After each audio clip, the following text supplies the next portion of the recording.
All right, I guess it's a good waiting time for a couple of minutes. I see a lot of enthusiastic practitioners, agilists out here. Welcome everyone, and I'm going to invite someone very, very important for this webinar in a few minutes. Just give me a few minutes before I get to our important guest for the evening.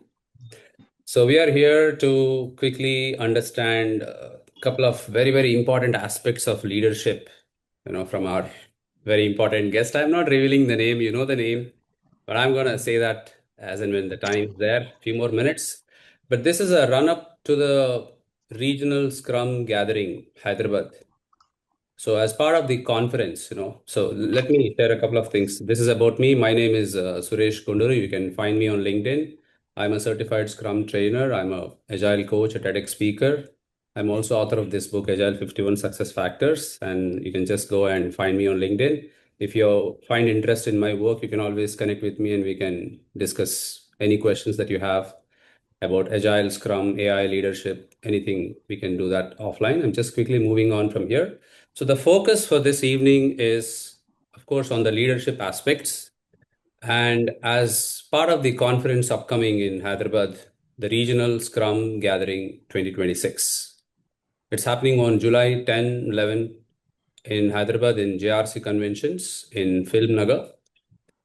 And as part of the run up to the big event, we started organizing certain webinars. We invited industry leaders, practitioners to share some of their experiences along with this great enthusiastic group.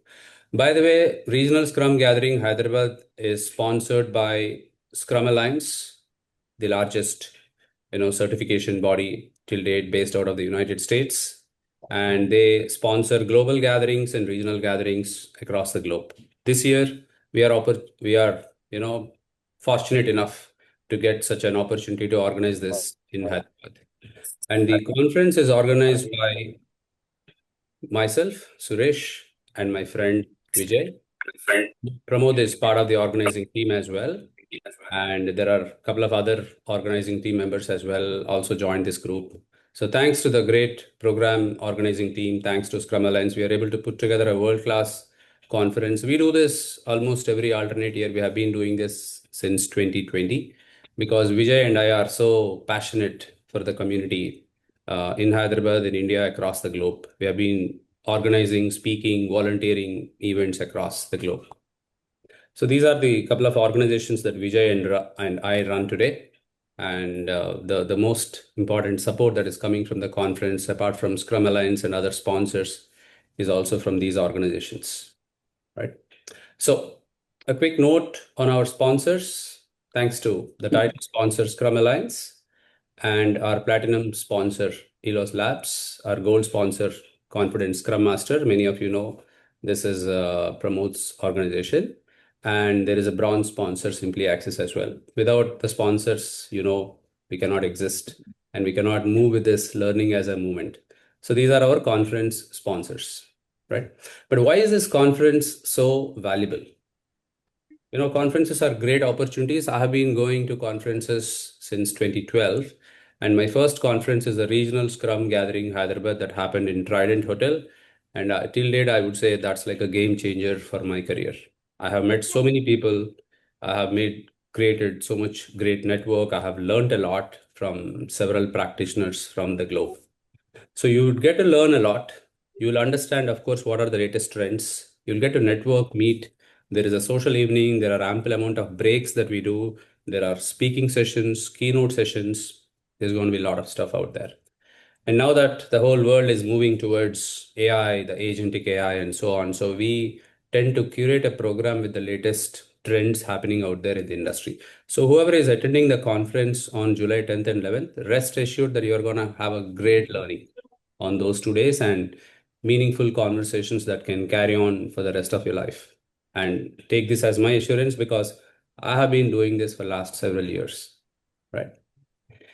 And meet our keynote speakers. Anu here. Anu Smalley is our guest for the evening. She is also graceful to join us today. She's going to join us at the conference, and she has joined today just to say hi to everyone. probably share some of her leadership learnings, some of her experiences. We're going to get to Anu in a few minutes. And we are also going to have another keynote from a software engineer turned into a Telugu film actor, Satyadev, and he's going to be there on that day, on the first day, and he's going to share his life journey, what passion is all about. I'm sure that's going to be a cracker of a session as well.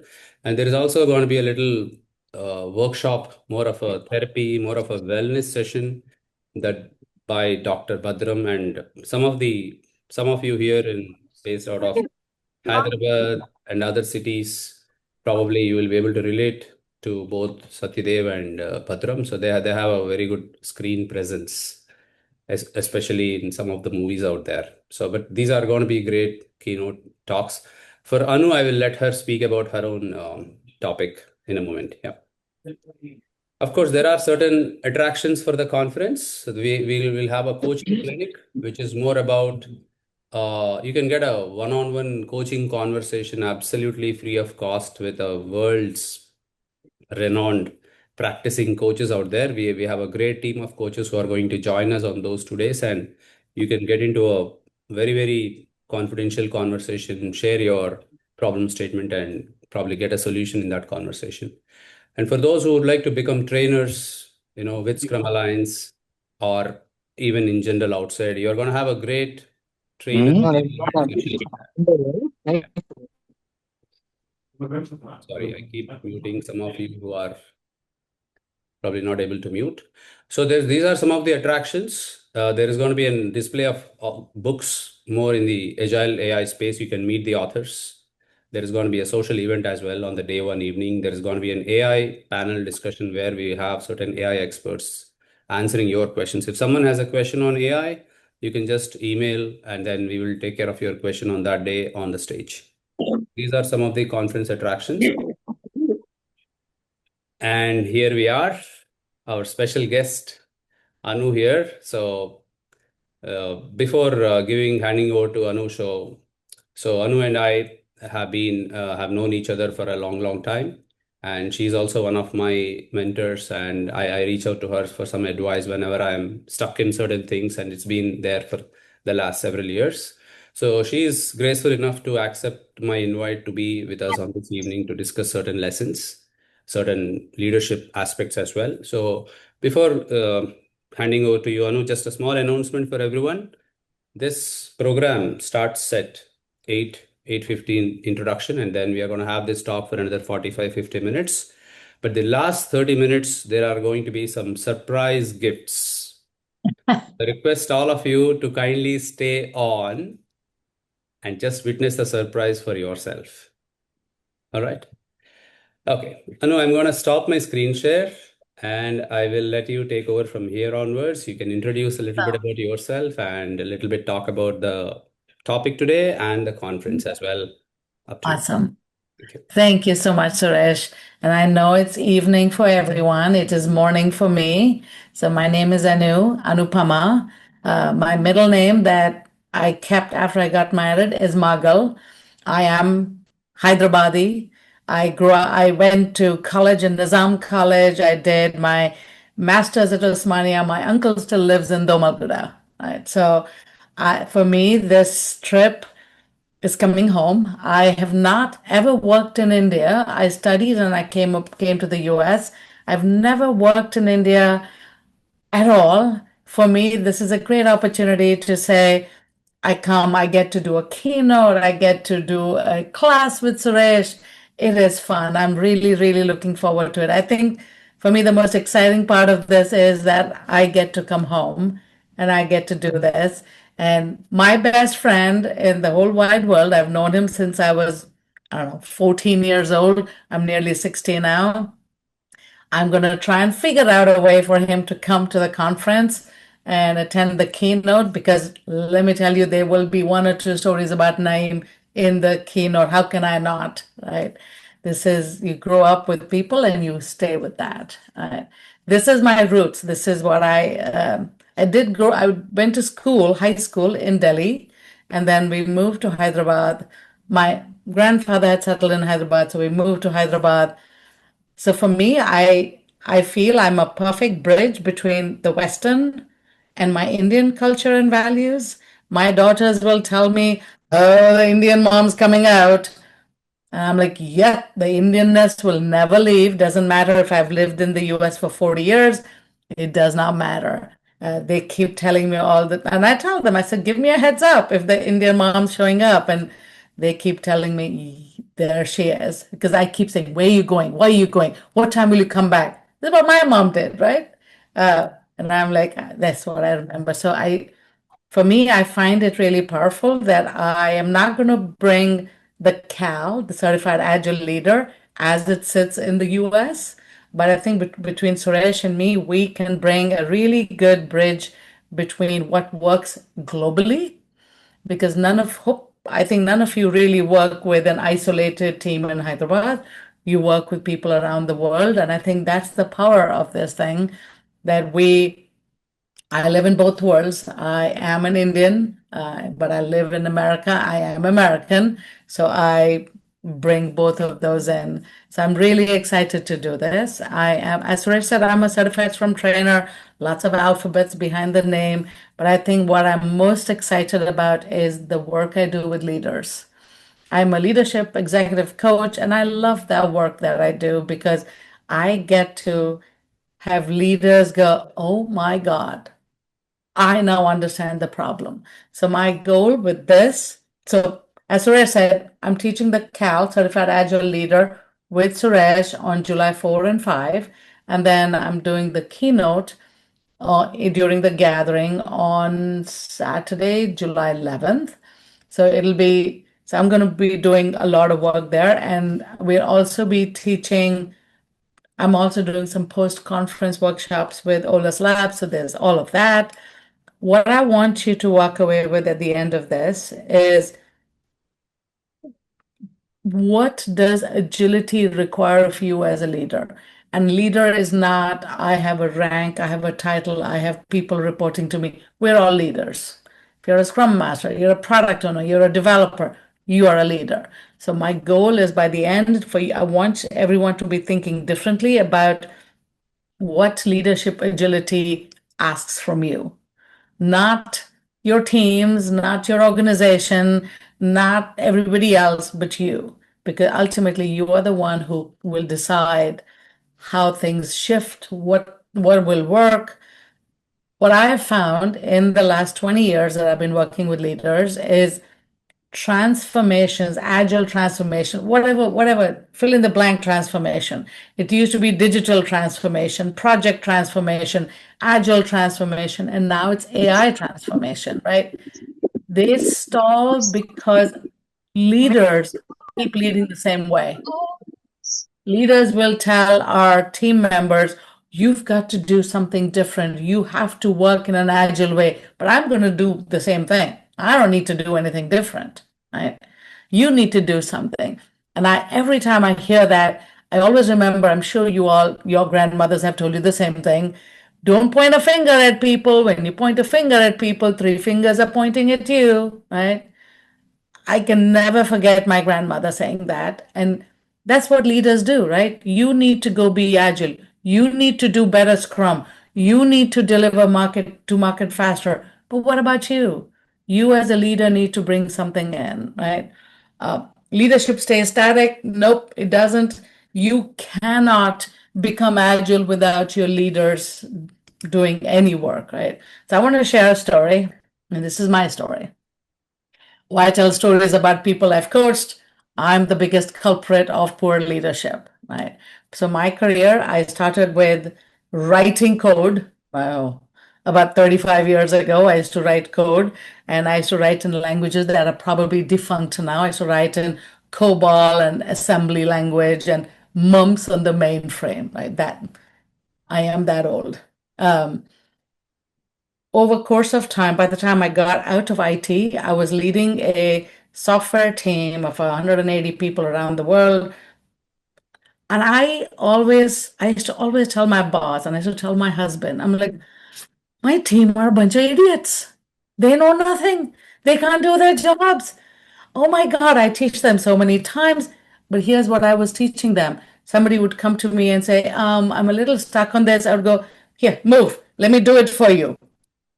Doing it for them is not the same as teaching them, right? So that's what my thing. I was a micromanager, I was command and control. I was trying to do the job of 180 people. No wonder I was exhausted and tired. No wonder I thought my team was really bad. Now, I I had a moment, a pivotal moment. I had gone away. My youngest daughter at that time was 4. She's now 25, so 21 years ago. We were at the beach, and I remember sitting on a chair, and I had given up my pager. This is how far back this is. We didn't have cell phones back then. We had pagers. I'd given up my pager, and my youngest said, "Can you help me find seashells?" And I said, "Jill, why don't you go for 30 minutes? Here's a bucket, here's a spade. Go find some seashells. Don't go too far. Stay between the two lifeguards. Don't go into the water. Waves are high." And she was this tiny back then. She's this big right now. So everybody in the world is taller than me. And she went, okay. And she went away. And my husband sitting next to me said, "So how come you don't do that at work?" I'm like, "What are you talking about?" He goes, give her a goal, give them a time box, give them tools, give them guardrails, and tell them what you're going to do after. And I'm like, huh, of course I knew this. But it was so much easier to try and control people and then tell them they are wrong. This is what I was doing, right? 3 fingers pointing at me. I didn't realize that. That is the moment I realized the problem was me. That is the myth that we need to bust with leaders. Leaders need to learn and grow and evolve. It is not just because I'm a senior VP of something super important, I don't need to learn and grow. That is incorrect. That is one of the biggest myths we face. I get leaders, I'm sure Suresh, you get this too. Oh, I don't need training and coaching. Just go fix my teams. Your teams are good. You're the problem. Do you see that too, Suresh? Yeah, a lot of times. That is universal. It doesn't matter what country, what culture, what values, what industry. Leaders believe I don't need to do anything. So in my case, my teams were not the one that was failing. I was failing them. I literally believe the organization chart, org chart, me at the top means I throw things downhill. I had to literally reverse the org chart and say, I'm at the bottom. I am going to hold you all up. And I'm going to continue this story throughout the next 30 minutes. So I want to bust the myths of leadership using me as an example. Right. So back then, when I was trying to coach, I was trying to lead this team. I remember, I think my team hated me across the world. All 180 of them, I was positive they all hate. Who wouldn't hate me, right? Back then, I was a colossal idiot. And I remember that moment at the beach. I had this big aha moment when we came back. I started working with a coach. Spent 6 months trying to figure out why did I do the things I do? Because that's what I saw around me. All the leaders in that organization behaved this way. They were command and control, they were top down, they were hierarchical, they just told people what to do. That is what I saw. And I did what I saw. Hey, if the CEO behaves that way, don't I need to behave the same way? Because that's how I'm going to become the next CEO, right? So that's what I followed. So there are one of the things we teach in the Cal class is the mindset shifts that leaders need, right? So I teach in my course that Suresh and I will teach. It is 8 different mindset shifts that we need to get leaders to understand. So all of us have to do that, right? One of the biggest things we teach there is influence over authority. Yes, I had authority over 180 people. But you know what they did? They listened to me from 9 a.m. to 5 p.m. At 5 p.m., they called me all kinds of names because they couldn't wait to get away from me, right? 9 to 5, they were like, yes, ma'am. And then at 5, they're like, whatever, who cares about her? And I realized through my coaching, I realized, yes, I have authority over them, but the only way to be a true leader is to influence them, not to put authority over them. So how do I do that? So psychological safety was a big thing, right? I kept telling my team, okay, this is what you must do. Go do this. I was never like the thing that shifted between my team and me came down to a single question asked differently, right? Till then, every conversation I had with them is like, okay, here's what I'm going to do for you. Here's what I am going to do for you. Here's how I am going to help you. Here's what I. Right? That was the big thing. Because I'm the boss, I know everything, I can do everything. There was a simple, small shift my coach asked me to do, and it's all about psychological ownership, right? It's a simple shift, and instead of asking, here's what I'm going to do for you, here's how I will help you, I actually shifted the word to say, how can I help you? And I remember the first time I did this, one of my directors was in the UK, and we were on a phone call, and I said, Steve, how can I help you today? And he went, huh? What? I'm like, you came to me with a problem. How can I help you? He goes, and I still remember back then we used to do WebEx, right? Not Zoom, go back when. And he looked at me and he's like, you, I don't understand. He's like, I thought you were going to tell me what to do. I'm like, I'm going to do something different. How can I help? What do you need me for?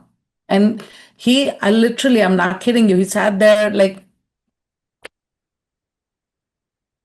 this. He was so flustered. He didn't know what to say, right? Now, psychological safety is key, right? Gallup, which is the global, you all are familiar with Gallup probably, their studies have shown that 70% of engagement numbers in organizations are because of the manager. The manager is responsible for 70% of that data. If our managers truly become good leaders, you'll have 27% less turnover. Imagine that, right? So I started asking Steve, okay, you know what, Steve, every time we have a call from now on, I want you to come and ask me 3 things I can do for you. And I still remember it took him about a month to truly say, so you really want me to tell you what I need from you? I'm like, yeah. Because then you're not going to yell at me. I'm like, no. I'm like, did I yell at you? He goes, oh, all the time. I'm like, okay. So 6 months of this, right, happened. Now I'm going to share something with you that hopefully, Suresh, it doesn't matter. Every class I teach, I tell this story. For most clients, I was going to say just delete this thing, but it doesn't matter. So my team started talking to me. Instead of just listening to me, they started actually talking to me. I started listening. Another story from my grandmother. You got 2 ears and one mouth. Talk less, listen more. She used to always tell me I talk too much. So that was her way of saying talk less. Now, my team would earlier, they would bring me problems and say, here, fix it. Now they actually started telling me, here's what I need, here's what's in our way. That's the shift. That's the influence over authority. I'm not trying to tell them, I'm not going to use my authority to say, this is what you do or else, but trying to shift them. Now, the shift was so big.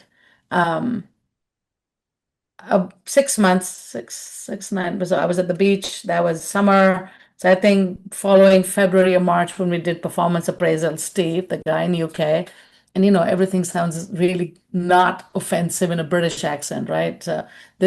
Um, so I was having a performance appraisal with him. I was doing his, and I always ask, so do you have feedback for me? That was the other thing I started asking.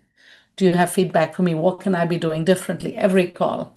So I asked Steve, I said, do you have any feedback for me? He goes, I don't know what you did over the last 9 months, but I truly, truly enjoy working with you now. I really was getting to hate you and about to quit last summer, but I don't know what that movie, I know what you did last summer. His thing was, I don't know what you did last summer, but keep doing it, right? And I'm like, oh, okay. So I'm like, okay, so you're seeing the difference. I'm like, and how about your teams? Are they okay? Do they need me to do something different? He goes, no. Let me tell you, the teams also absolutely love working for you now. They no longer call you the dragon bitch. I'm like, the what? He goes, you knew they called you that, right? I'm like, no, you're the dragon who burns things up and you're a colossal bitch. I'm like, what? He goes, oh, this was just one of the many names they had for you. I'm like, I don't want to know the others. I do not want to know the. That was my reputation before my big moment. That's the insight. That's the mindset shift. That's what it does. Now, fast forward 3 years, the same people who called me this name, 3 years later, when I resigned from that company, I remember going to my boss and saying, here's my resignation. He said, oh my God, don't tell your teams. What are your teams going to do? I'm like, don't worry about it. My teams already know I'm leaving. They've known for 3 weeks. Here's the succession plan until you hire somebody. Steve's going to do this. Mark's going to do this. So and so is going to do this. Here's the entire plan. They will hold the fort. I'll stay for 4 weeks. After that, you have another 4 weeks. They will be good. And he goes, you're not allowed to take anyone with you. I'm like, well, I already have 180 resumes. The minute I resigned, I told them I was resigning. They all sent me their resumes saying, I'm coming with you. But he said, no, you can't do that. I said, I will wait for 1 year and then I'll see what I can do. I will not touch them for 1 year. 1 year later, I took half of them. So they all came, right? But this is the shift, right? The myth of leadership, that traditional command and control got me called a name and they hated me. They were about to quit. You truly show up as an agile leader. 180 people were willing to walk out. When they did, they do farewell lunches. My team wanted to do a farewell lunch. The company decided we were not going to go out for lunch because in the US, we had about 80 people. He goes, we can't have 80 people go away for lunch. They won't come back for 5 hours. So we'll bring lunch in here. We will do it. I'm like, okay. That's the impact of truly good leadership, right? And this impact can go like Steve, who and my teams who reported to me, but this influence can also go upwards. When I stepped into the agile space, I had Suresh just time me, okay? Like my grandmother says, I talk too much. So just okay, thank you. Just tell me when I need to quit talking. Uh, when I shifted into the agile space, eventually I stepped into being an agile coach. I used to work for a large financial organization in the southern part of the US. They I was coaching a bunch of teams. My boss's boss, his name was Mike. He was very interesting person. Little command and control, little top-down hierarchical, but wanted to do for the team, right? So he would show up every sprint retrospective, he would show up to our team. And anytime he would enter, the team would go, it's all good, boss. Everything is wonderful. There are no problems because they were scared of upsetting him. He was known to have a very short fuse, right? So after about 4 or 5 sprints of, you know, not any effective retrospectives, the team comes to me and said, so, coach, you get to go coach Mike. Go tell him not to do this. And I'm like, "Ugh." I'm so fired. I remember calling my husband. I was at the client side. I remember calling my husband and saying, so if I get fired, we can shift to your life and your health insurance, right? He goes, why are you getting fired? I said, I gotta go tell Mike not to do things. He goes, don't tell Mike. Don't get fired. I'm like, but my team is not effective. I need to do something. And this is the influence. I have zero authority over Mike, right? I can't tell Mike, don't come to my retrospective. I'll probably be fired. It is about, I mean, he could fire me. I was terrified. So there is this concept that we teach in the Cal called coaching, right? Coaching leaders. So your job also is to coach up. How do you coach up? And coaching up is very different from coaching peers or coaching your team members.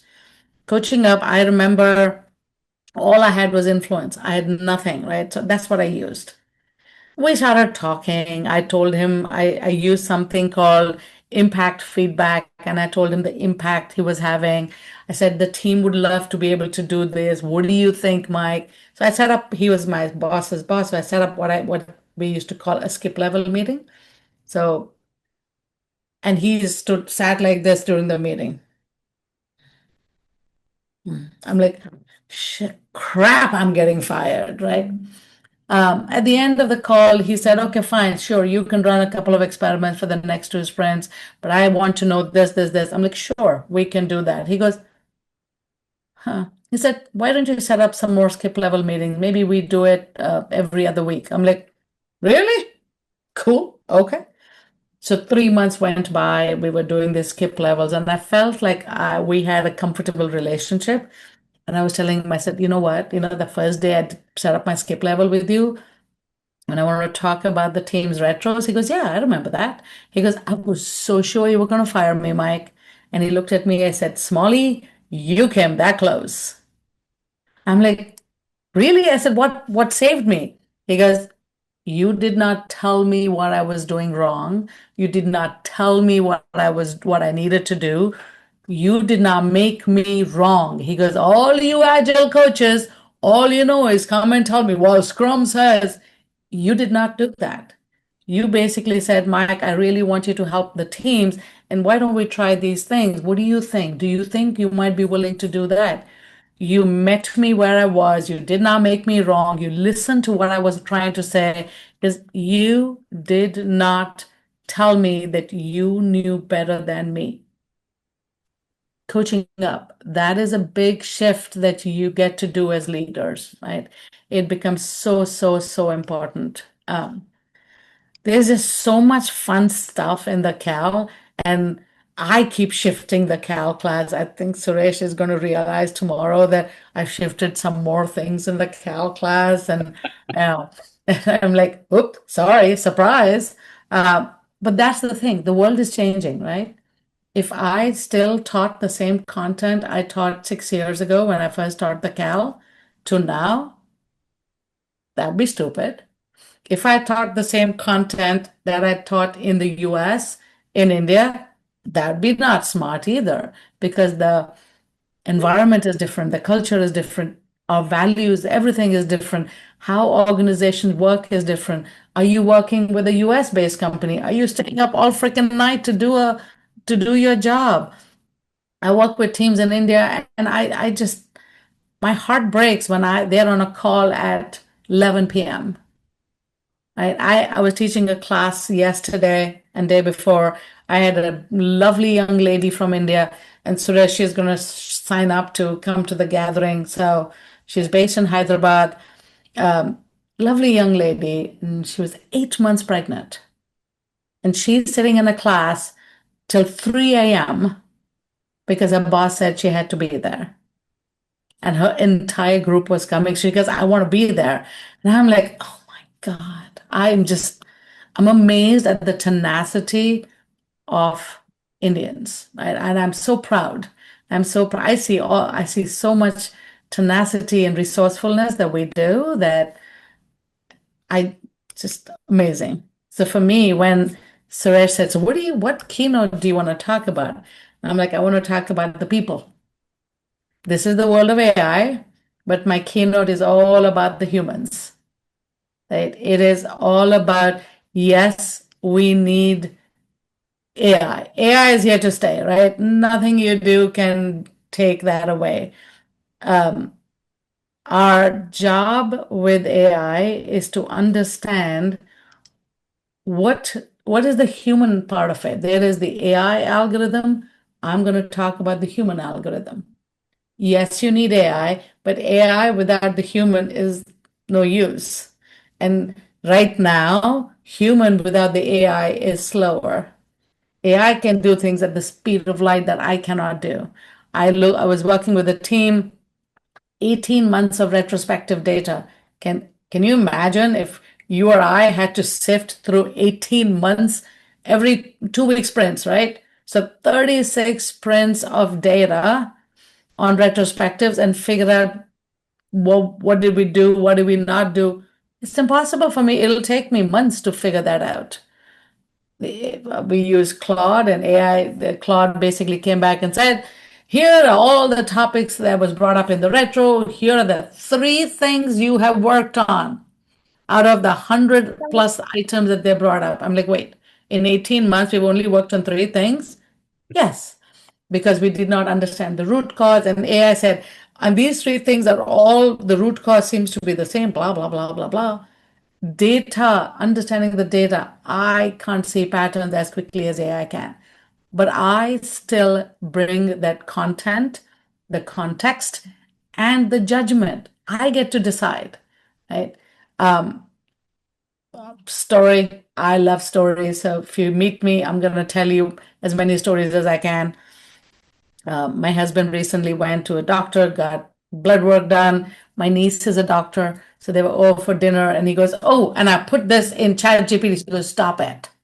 Do not, do not put your medical results into AI and ask AI what that means. AI doesn't know you. AI doesn't know your history, your medical background, anything. It'll just tell you, based on the data, you will die tomorrow. You have a 80% chance of getting cancer." But it doesn't know anything else. It doesn't know your family background. It doesn't know anything. Stop it. If you wanted to say, if this is the thing and I get my number is 10 and the medical report says you should be between 5 and 25, am I below average, average, above average? Yeah, you can ask AI to do that. But what does this mean? It cannot tell you. Right? That you have to keep with you. That decision making, that judgment has to stay. Right?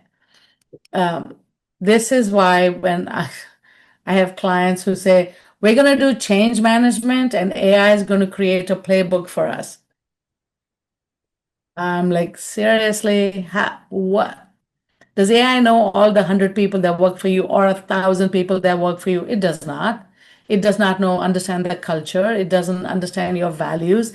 It is going to give you based on data, and that's fine.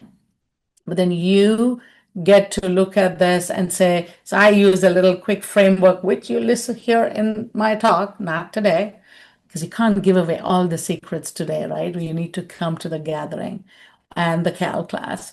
So it's how do you manage change? AI can tell you, hey, if you wanting to do these things, here are some things you might want to do. You get to decide based on the people, based on the culture, based on the values. This is the change I want to do. This is how I'm going to do it. And I would love for all of you to just take a minute and think about a change that either you have been asked to do or you have asked your teams to do this year, right? How did that work out? Forget AI for a moment. If you were asked to do a change for your organization, how did you do that? Was it, um, did you do something different from 2 years ago? Knowing that in the last couple of years, most people have started using AI, right? Did the use of AI change how you operated to implement that change? Think about that. The answer should be, I got AI to give me data, but I did not change what I do. I still brought my heart and my head into the decision making. I looked at the data, I talked to my leaders, and I said, here are the 5 things. What do we want to implement? Do not ask AI to tell you what you should implement, right? That really, really does not bode very well. So for me, this is what we talk about. Like in the keynote, like for me, the thing that I love about any talks or things that I do. Like I did a keynote last year at another regional gathering, and the best feedback I got was not, Oh, your idea about this was brilliant. Because if you want to influence people, right, that's your mindset shift, you got to get to their hearts. AI can tell you what to do with their data in your head, right? AI can very rarely get to your heart. The best feedback I got in that conference was your keynote made me laugh, it made me cry, it made me dance, it made me make a commitment to the future. Because trust me, if you come to my keynote, you will be dancing. They will be dancing. You play music, my feet will dance. How Indian, right? We always dance. So this was in Guatemala, and I actually played a Bollywood song, and I got everybody to get up and do some Bollywood moves. I'm like, of course you're going to do a Bollywood move if you're doing this with me. But that was the thing. It's how do you make an impact? You do not make an impact by what you know and by dictating what people should do. It is all about focusing on influencing people. How do you build a culture? Are your teams dysfunctional? What can you do? The Cal class is, it's not Suresh and me lecturing at you. If you think you will come to this 2-day class and sit in the bed and work on your phone, wrong. You will be actively doing things. We want you to bring your current challenges. What are you struggling with yourself, with your team, with your peers, with your leaders? Let's try and get you working to solving those. Do you have a dysfunctional team? Do you need to build psychological safety? The CAL is the best class for you, right? We will give you tools and techniques. It is like I had somebody tell me, your class got me walking away with a bunch of actionable things that I can put in place tomorrow. Not theory. AI can give you theory, right? You can go to ask AI, what are the 3 theories of motivation that are most popular? It can tell you. But which theory do you apply? How do you apply? When do you apply? That's you. And that's all about leadership. Everything I've said right now, I mean, I've got talked a little bit about everything. Everything I've mentioned, this is all part of the CAL, right? We actually will get you coaching each other. This is not a learning objective by Scrum Alliance, but I think it is so important that you learn fundamental coaching skills. We will actually get you into a little coaching practice. Right? Um, and I'm an agilist, of course, I have sticky notes. I have lots of sticky notes that I have on my desk, but 2 of my favorite ones are you've heard of, there's a lady called Lisa Atkins. Lisa is the original Agile coach, and I think most of us have learned from Lisa. And she has a book which is fantastic. If you're a book reader, her book is called Coaching Agile Teams. She has an audiobook. If you're an audiobook person, I'm not. Give me an audiobook, I'll fall asleep. Fastest way to get me to sleep, re- start giving me an audiobook, right? Lisa told me this about 25 years ago. When you're coaching, and we are Indians, we talk with our face and our hands. We do not talk like this and believe that, this, we emote, right? So Lisa told me 25 years ago, tell your face. When you're coaching, when you're working with leaders, you cannot do things like, huh? Ugh. Work your face. It's such an important thing. That sticky note, or not that, that's not the original one, but I kept that sticky note on my desk. Even now, when I go into coaching sessions or I'm working with leaders, I have to remember, tell your face, calm it down. Don't look horrified at what they're doing. Don't look disgusted at what they're doing. You gotta work with them. And remember, 2 ears, one mouth. Listen more, speak less. There's a mnemonic called wait. Why am I talking? 2 things I keep with me. I mean, there are plenty more, but that's a big thing, right? Um, you as a leader are responsible for creating the culture in your team, in your organization. Even if you're not, it's not about rank or title, right? This is about, do you lead? Are you a servant leader?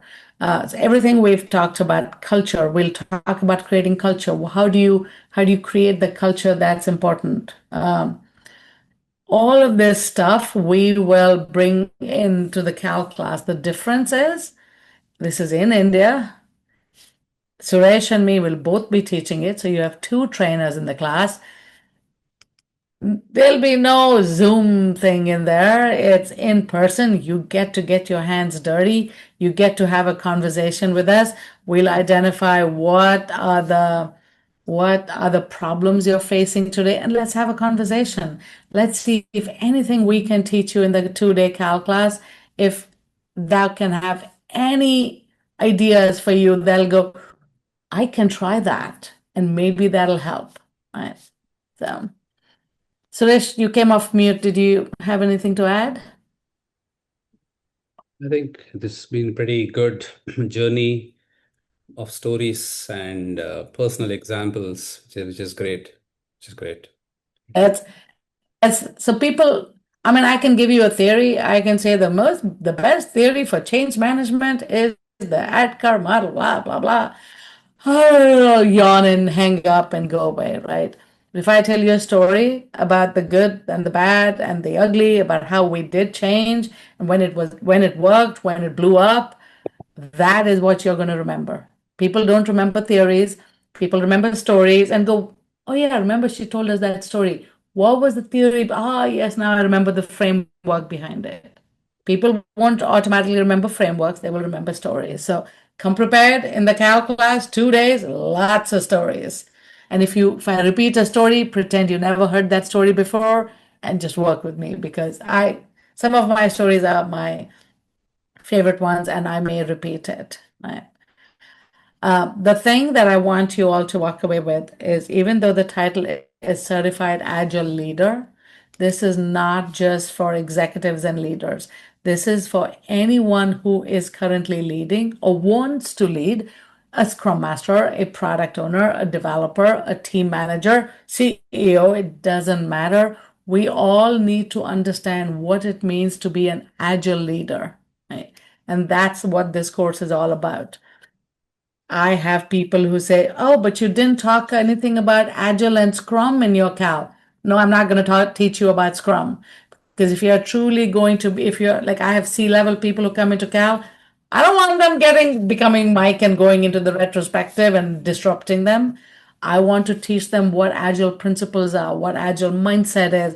I am not going to teach them how to run a good daily Scrum. They do not need to be in the weeds.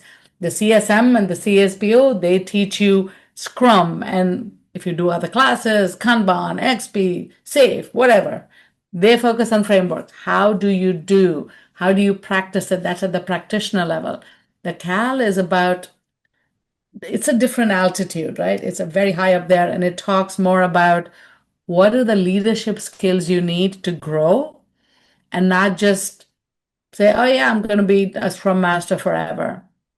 I have people in the Cal class who come in who are not Agilists at all.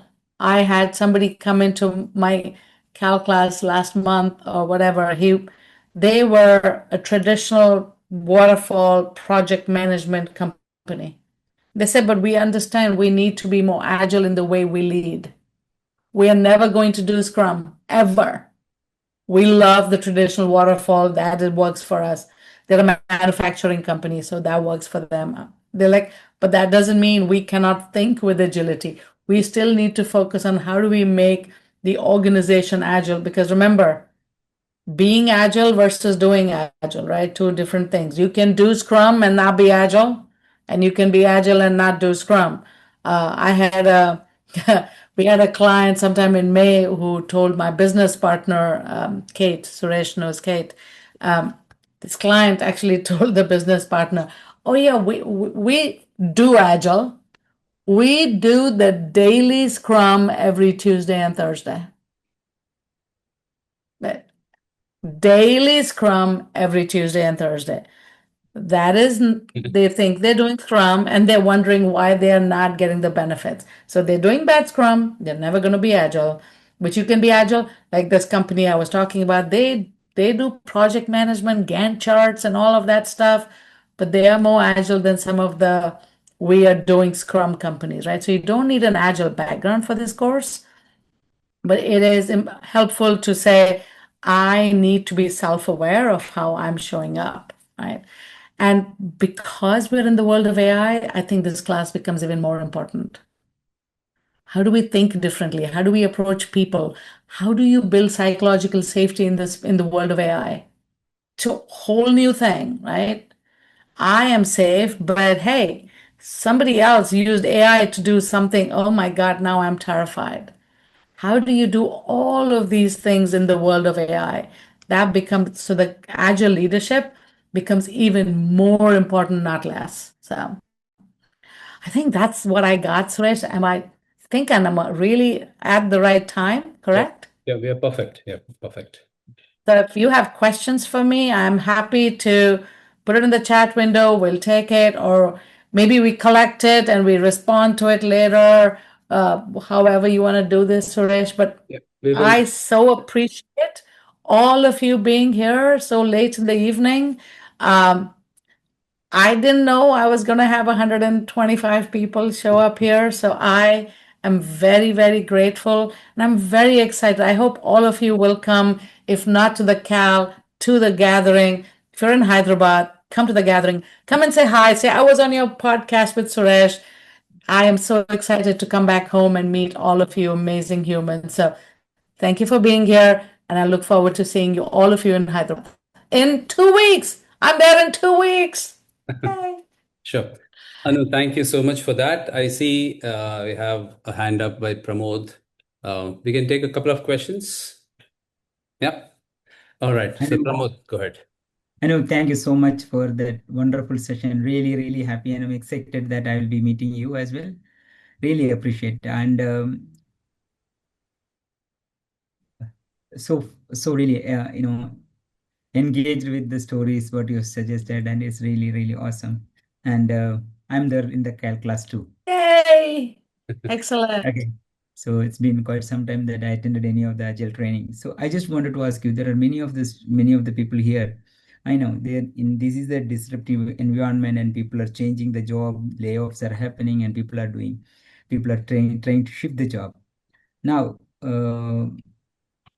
whatever the aspect you have in just shared with me in the session is really applicable for when you are working as a leader, you are leading the people. And but I wanted to get you a different perspective. Being attending your classes for Cal for 2 days, how that can help me in changing the job or helping in my interview. I can see something, but I really wanted to hear from you or Suresh to share that perspective. I think that's really awesome, amazing, because most of the audience in here are really eagerly learning and like switching into job and then performing, right? And the part of the switching, transitioning is also an important aspect. That's a great question, Pramod. It's how will this impact your life? Not just what you're managing teams, Scrum Master as a team. How does it impact your life? I will tell you. Remember that shift I talked about that where the teams actually stopped calling me names and what liked me? That is what you can take away. How do you show up differently at interviews? You can show up with a very different way mindset. So you show up like the mindsets we talk about in the Cal class. It's all about how do you do purpose driven alignment? How do you focus on, your strategic area? How do you influence of authority? So how you show up in an interview matters, Wow. right? I have interviewed people over the last 35 years. I've had people who I talk for like 2 minutes and I'm going, nope, not hiring you. Why? Because they come in and say, okay, let me tell you why you should hire me. I'm like, let me tell you why I will not hire you. That servant leadership, that humility needs to be there. You need to have humility, but have confidence. How do you do that balance? Mm. Right? Humility doesn't mean, oh, I am so, I have a trainer who I work with. They believe being humble is just about, oh, I'm so terrible. No, you're an amazing human being. Show up with that confidence, but be humble because you're asking them to hire you. You are not doing them a favor. It's not one way, it's bi-directional. So I think the Cal class will give you a lot of skills and techniques and tools to actually change how you think and how you show up in front of people. That makes half the difference, right? I will tell you, growing up, I have a stutter. You couldn't tell, right? I have a stutter, and when I was in India, I was very shy because of my stutter. When I moved to the US, I made a change to me, and I said, you know what? Nobody knows me here. None of the people who used to laugh at me because I would stutter are here. So I'm just going to change how I show up. I took speech therapy classes and learned things different ways. I do public speaking now, obviously. You can see that. I do keynotes. But the mindset is what shifted me, right? That is what you show up with. I'm still terrified of, oh my God, what if I have a stammer in the middle of a talk? But I have the confidence to say I can do this. And you know what? I have lots of techniques that I can use in my mind to help me with that. That's the difference you'll have in your interviewing. And hopefully, if any one of you are interviewing, good luck. I mean, the job market really sucks right now, but yeah, good luck with that. Did that help answer, Pramod? 100%. I think in India, the job market is really flourished. So there's no problem here. For you guys, I'm so happy for you because in the US it sucks. I mean, there's a word that's worse than sucks. That's what it is. So Great. Thank you. I know. Yeah. It's how you show up. That's what it's reflecting on that one. And I think that how course is you really show. supportive Yeah, there. Amazing. Thank you so much. absolutely. Thank you, Pramod. Thank you, Pramod. Let's go with Mohan's question, please. Yeah. Thank you very much, Anu, for your wonderful session. It was really mindful, and I really very much impressed on that. Just couple of questions I have related to what issues that I faced when I started my Scrum Master journey from a PMO. Mm. I mean, from a PMO team when I shifted my uh, my journey to Scrum Master. So basically, when I started, I was managing three teams, and one team was they were always saying that we are already good. Our story points, our productivity, our quality is already very good. So we don't want to improve. Though I coached them that always there is a scope of improvement, and we have to improve and all, but nothing worked. Then I realized that I need to connect with each of the team members, try to understand what are the issues, and then look at the metrics, how we can improve on the metrics part, how we can improve on the quality, overall quality. Then I started analyzing, and though it was not mandatory to learn for me the end-to-end product, but I still wanted to learn about the basic flow of the product, and I learned, and I could gather some info, and I was able to improve. But what their version was, we already the product management team is happy. We don't want to further improve. So apart from whatever I have done, so from your perspective, from your experience, what do you still feel that how it can be improved, how we can approach the team with with this attitude? So you're talking about the mindset of a fixed mindset versus a growth mindset, right? Yeah. Most people, depending on the culture, where they are, what they've been doing, we get stuck in that fixed mindset. I'm good at what I do. I don't need to learn anything else. I don't want to learn anything else. I cannot learn anything else because my skills are this. I'm good, right? To shift somebody from a fixed mindset to a growth mindset, what you did was spot on. Work with them one on one and try and do some coaching there. right? It's about getting them to realize that they need to improve. How do you get somebody to do something? Hopefully, some of you have kids, right? How do you get your kids to eat vegetables? Nobody wants to eat vegetables. How do you get them to eat? It is about getting them to believe they are wanting this. Coaching is one. The other thing you can focus on, and I find this is helpful, apart from coaching, collect some data, right? And try and give some data that says, this is what you are doing now. What would it look like if you could do this? You're doing 20 story points now. What would it look like if you could do 40? Oh, why would I don't want to do 40. Okay, what would it look like if you could do 21? Right? Small changes. So data matters. People, and then the other thing, there's a book I can recommend. I love this book. It's written by Simon Sinek called Start With Why, right? And it's a brilliant book. I highly recommend it.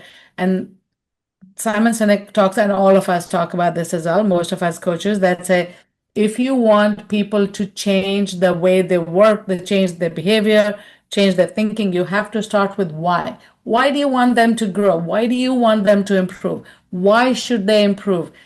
Spend some time getting them to figure that out. They will figure out how they need to do and what they need to do. But our job as Scrum Masters and coaches and leaders is to get people to understand that why. This is why I need to improve. So there are techniques. We'll talk about some of the techniques in the class. Simon Sinek's book has a bunch of great options.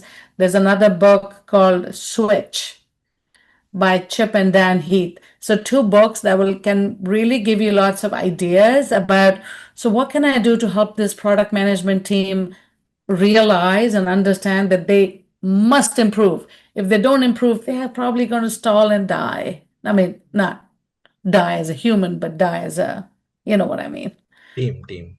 as a team. They will not move forward. They will stall. So I think the two books are helpful. Coaching is helpful, and collecting data and facts on, hey, that other team does 25 points, and let me show you the impact they are having. So that kind of data, just trying to understand, you know, I want you to improve will never work. So hopefully that gives you a little bit of things to try. Yeah, absolutely. Thank you. Absolutely. You're welcome, Mohan. Yeah. One more question, Suresh. I see Mona has a hand up. Yep, we'll do one last question, Mona, and then we'll open up that surprise. Yeah, thanks Anu and Suresh. It was a very wonderful session. Learned many new things, but I have only one thing to tell, that some of us are not in Hyderabad, so missing that opportunity to join this. Come to Come to Hyderabad. Hyderabad, Mona. Come to Hyderabad. Yeah, come to Hyderabad.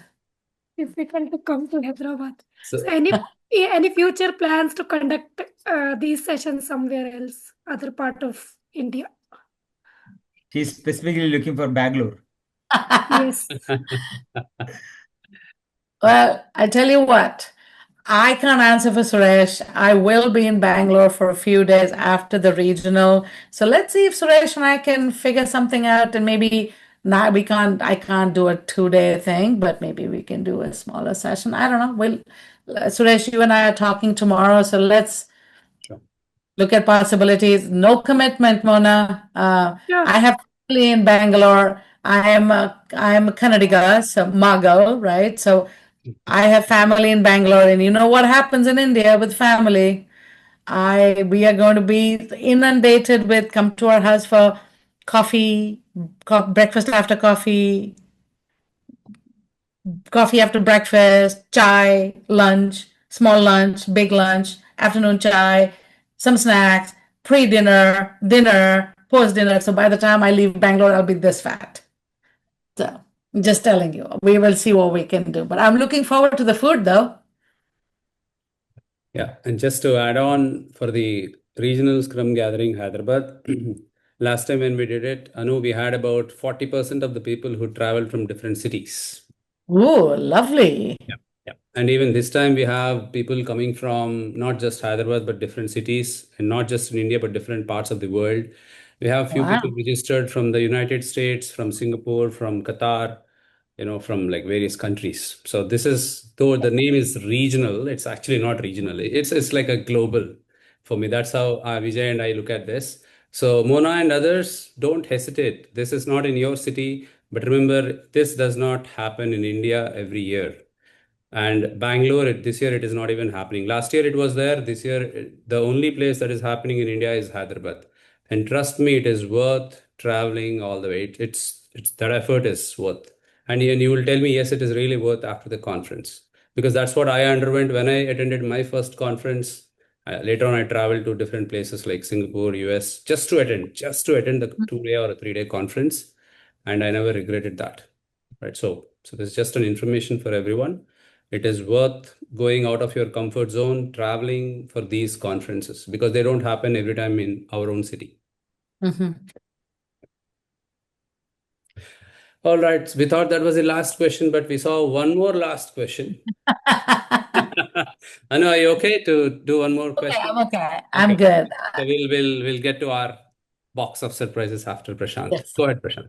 Yeah. So thank you so much, Anu. It's really fantastic and it's very knowledge sharing session. And big thanks to Pramod. He has arranged this for us.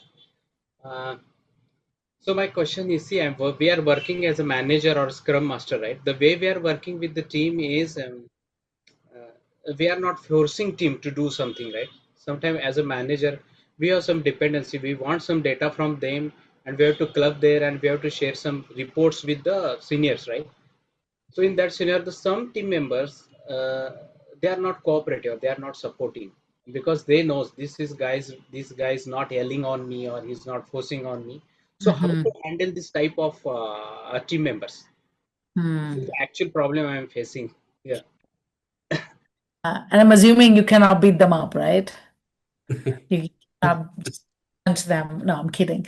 Um, so you will always have people on a team. Some people will be very willing to collaborate and cooperate, and some people are going to go, nah, that's not part of my job. I'm just going to do my job.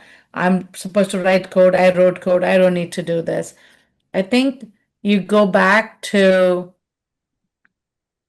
everybody, I believe, anybody who says, I am not going to cooperate with you, there is a reason behind it. There has to be.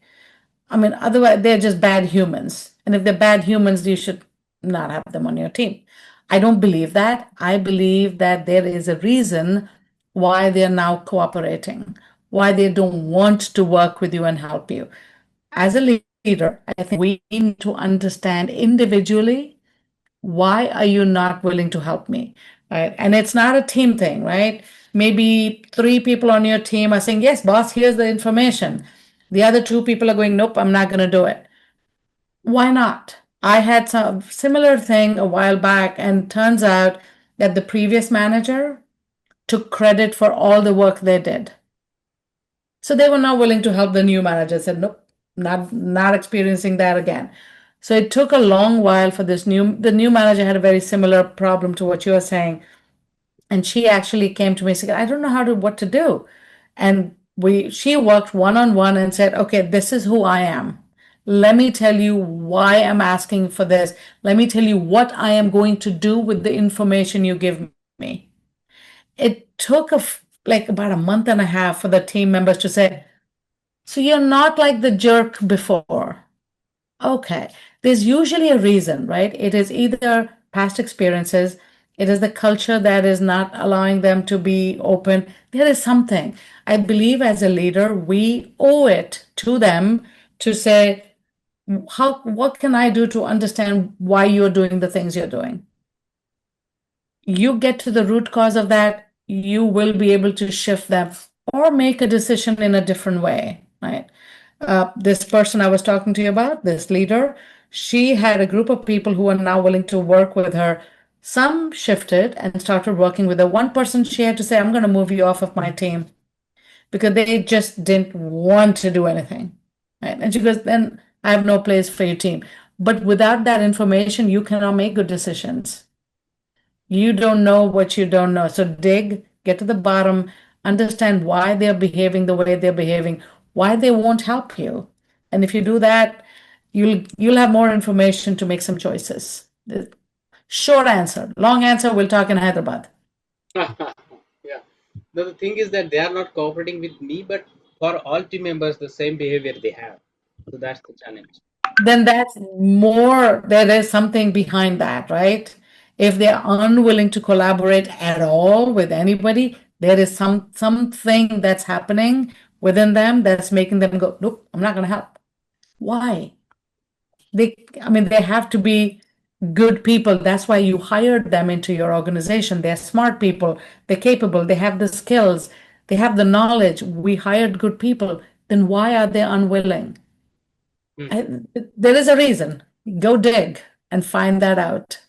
And the challenge is their work means I have to do because they are not doing. So it's making my And yeah. so see, now you're doing what I did. You're trying to do the work of 180 people. Stop it right now. Right now, stop it. You Yes, gotta, yes. What? yeah, you gotta help them figure out how they can help themselves. Yes. So Yeah, thank you so much. Thanks for you your are time. very welcome. Thank you, Prashant.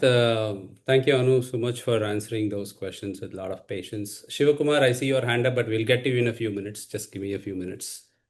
A big thank you for everyone for joining, but please don't leave. We have something to talk about.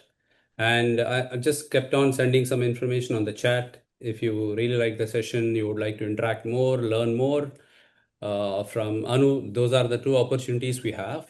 One during the Certified Agile Leadership Classroom, which is going to happen on the July 4th and 5th in Hyderabad. It is going to be in a hotel, either in Lemon Tree, High Tech City, or Hotel Skyline, Kondapur, which are like two nearby places, and we are just finalizing the venue probably in a few days. And some information on the screen about the Certified Agile Leader is a Scrum Aligned certification course. And though it says a leader, it's not just for the senior leadership out there. Everyone is a leader, like we rightly heard from Anu. So these are some of the things which you are going to learn. And who can attend? You see a bunch of almost all of us who are in that, driving change, the Scrum Masters, coaches, project managers, program managers, delivery managers, leads, PMO professionals, senior leaders, vice president, CEO, CIO level people. Anyone who is leading a team or driving change or bringing a transformation amongst your team members, amongst yourselves, amongst your organization, you can definitely consider attending this. And what are the benefits? We have heard a lot of them through different stories from Anu. So you want to learn more, be certified as a certified, agile leader from Scrum Alliance. This event, the course is going to happen in person. I don't remember that this course has ever taken place in India in person. And I'm sure this is not going to happen very soon. Hey, Anu, we are going to be history, right? So we're going to create history. And in case you're looking for an in-person class like this, in Hyderabad or in Bangalore, I'm not sure if it's going to happen anytime soon. So this is like a one of its kind of opportunity for all of you. So these are some benefits, and the schedule is there.